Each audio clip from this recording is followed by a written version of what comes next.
দুপুরে চিকেন হবে না, তাও আবার হয় নাকি? তো আমাদের বাড়িতে চিকেন এবং মটন দুই হয়েছিল রবিবার দুপুরে। এখানে আছে 500 গ্রাম চিকেন। আমি এবং আমার শাশুড়ি মা মাটন খাই না, এই জন্য আমাদের দুজনের জন্য চিকেন আনা হয়েছিল। তো সেই চিকেনটাই আমি রান্না করব আর আপনাদের সঙ্গে শেয়ার করব। এখানে আমি চিকেনটা রান্না করার জন্য কয়েকটা আলু সর্ষের তেলে ভেজে নিলাম হালকা করে। এরপর ওই তেলে দিয়ে দিলাম চিনি, কালারের জন্য অল্প পরিমাণ চিনি দিয়েছি। এরপর গোটা মশলার মধ্যে নিয়েছি কাশ্মীরি লঙ্কা, তেজপাতা, কসুরি মেথি, জিরে আর এলাচ আর দারচিনি, এগুলো আমি ফোড়নে দিয়ে দিলাম। দিয়ে হালকা ভাজা করে নেব। এরপরে দিয়ে দিলাম পেঁয়াজ কুচি, বড় সাইজে দুটো পেঁয়াজ ছোটো ছোটো কুচি করে নিয়েছি, ওটাই দিয়ে দিলাম।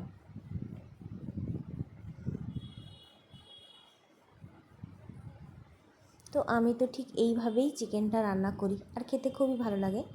তো আপনারাও এভাবেই করবেন, আমি যেরকম করছি ভালো লাগবে। তারপর টমেটো কুচি দিয়ে দিলাম। টমেটো এবং পেঁয়াজ ভালো করে ভেজে নেব। এরপরে দিয়ে দিলাম শুকনো লঙ্কা বাটা, 6 থেকে 7টা শুকনো লঙ্কা জলে ভিজিয়ে বেটে নিয়েছি। আদা বাটা দিলাম, রসুন বাটা দিলাম, দিয়ে ভালো করে মশলাটাকে কষা কষা করে নেব, যাতে আদা রসুনের কোনো গন্ধ না থাকে এই মশলায়। মাংস রান্নার মশলা আপনি যতটা সময় ধরে কষাবেন, রান্নার স্বাদ ততটাই ভালো হবে।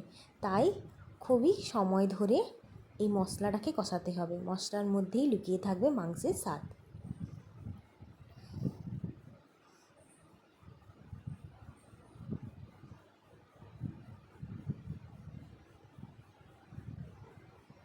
বেশ কিছুটা সময় ধরে আমি মশলাকে কষিয়ে নিয়েছি। অল্প পরিমাণে একটু জল দিয়েছি মশলাতে। এরপর গুঁড়ো মশলার মধ্যে আমি হলুদ গুঁড়ো, লঙ্কার গুঁড়ো আর পরিমাণ মতো লবণ দিয়ে দিলাম।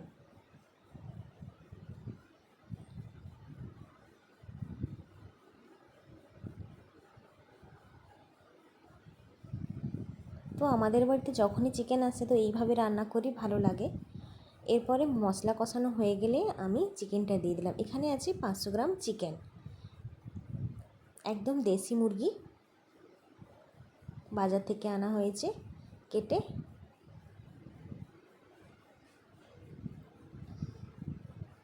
বেশ কিছু সময় ধরে আমি মাংস কষিয়ে নেব।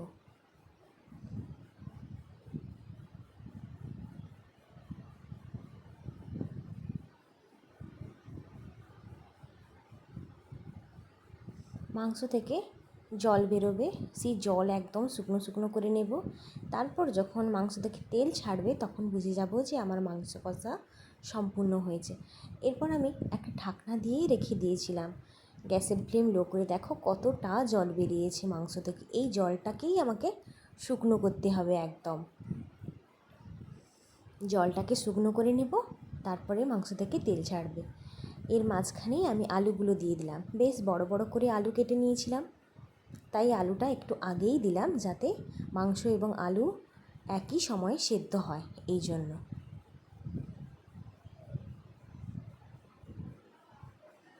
বেশ কিছু সময় এইভাবে ঢাকনা দিয়ে দিয়ে মাংসটাকে আমি কষিয়ে নিয়েছি। দেখতেই পাচ্ছ মাংসর জল একদম শুকনো হয়ে গেছে এবং মাংস থেকে এরপরে তেল ছাড়াও শুরু করবে। অল্প অল্প তেলও ছেড়ে দিয়েছে।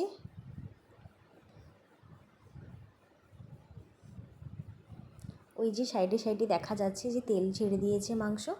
এরপর আমি গরম জল দিয়ে দিলাম। আপনারা অবশ্যই গরম জল দেবেন। ঠান্ডা জল দিলে মাংসের স্বাদ কিছুটা কমে যায়, কিন্তু গরম জল দিলে মাংসের স্বাদ একই থাকে, ভালো লাগে খেতে। গরম জল দিয়ে দিলাম, দিয়ে বেশ কিছু সময় ধরে মাংস আলু সব কিছু ফুটিয়ে নেব হাই ফ্লেমে।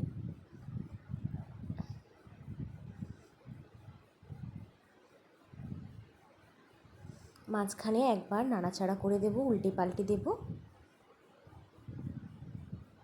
আজ মঙ্গলবার, মাংস হয়েছিল রবিবার, তো কিছু কারণবশত আমি এই ভিডিওটা আপলোড করতে পারিনি, তো আজ করছি।